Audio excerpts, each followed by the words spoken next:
Hello everyone, আমার আজকের ভিডিওর টপিক হচ্ছে স্প্লিট এন্ডস আমরা কিভাবে কিওর করব, তা আবার কোনো রকম কোনো পার্লার ট্রিটমেন্ট ছাড়াই। কিছু ইজি টিপস আজকে আমি তোমাদের সাথে শেয়ার করব, তাই বলছি ভিডিওটা স্কিপ না করে তোমাদেরকে কিন্তু পুরোটাই দেখতে হবে। আমার হেয়ার লেন্থ কিন্তু শর্ট, কিন্তু আমার চুলগুলো কিন্তু ভীষণই সফট আর স্মুথ, তাতে কিন্তু কোনো রকম কোনো স্প্লিট এন্ডস নেই। আমি কিছু রুটিন মেনটেন করি, যার ফলে আমার চুল কিন্তু হেলদি আর শাইনি থাকে। হেলদি আর শাইনি চুলের জন্য অয়েলিং এবং সপ্তাহে একবার একটা হেয়ার প্যাক কিন্তু মাস্ট।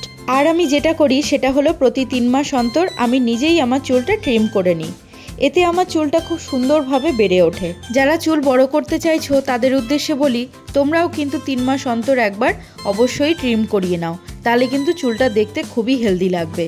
আর যখন পনিটেল করবে বা বিনুনি বাঁধবে, তখন কিন্তু নিচের অংশটা দেখতে দারুণ লাগবে। চুলটা আমি রাউন্ড শেপে কেটে নিয়েছি আর তারপর তোমাদেরকে শেপটা দেখাচ্ছি।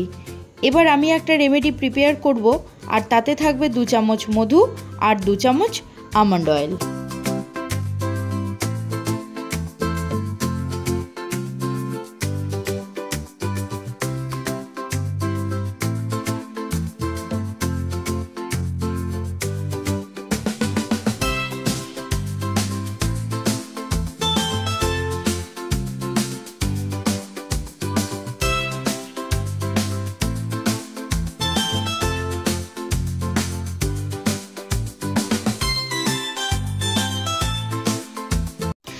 আমি চুলের লেন্থে এই আমন্ড অয়েল আর হানি মিশিয়ে অ্যাপ্লাই করি সপ্তাহে একবার তো অবশ্যই।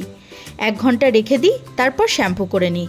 না, এটা কিন্তু স্ক্যাল্পে ব্যবহার করার দরকার নেই, শুধুমাত্র লেন্থেই অ্যাপ্লাই করব, যাতে চুল ড্রাই না হয়ে পড়ে।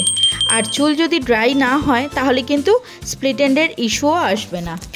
এই রেমেডি অ্যাপ্লাইয়ের ফলে চুল দারুণ সফট হবে, চুলের রাফনেস বা ড্রাইনেস দূর হবে। আর হেয়ার লেন্থ যদি আমাদের সফট আর স্মুথ থাকে তাহলে কিন্তু ড্রাইনেসও আসে না।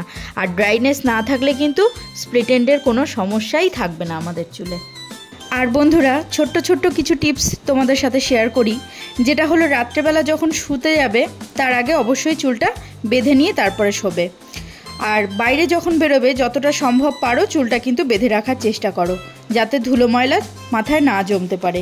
এই ছোট ছোট টিপসগুলো যদি মাথায় রাখতে পারো তাহলে কিন্তু স্প্লিট এন্ডসের ইস্যু অনেকটাই এড়াতে পারবে।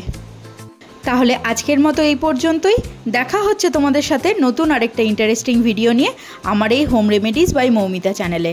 টিল দেন সকলে ভালো থেকো, সুস্থ থেকো, সকলকে ভালো রেখো এবং নিজেকেও ভালোবেসো।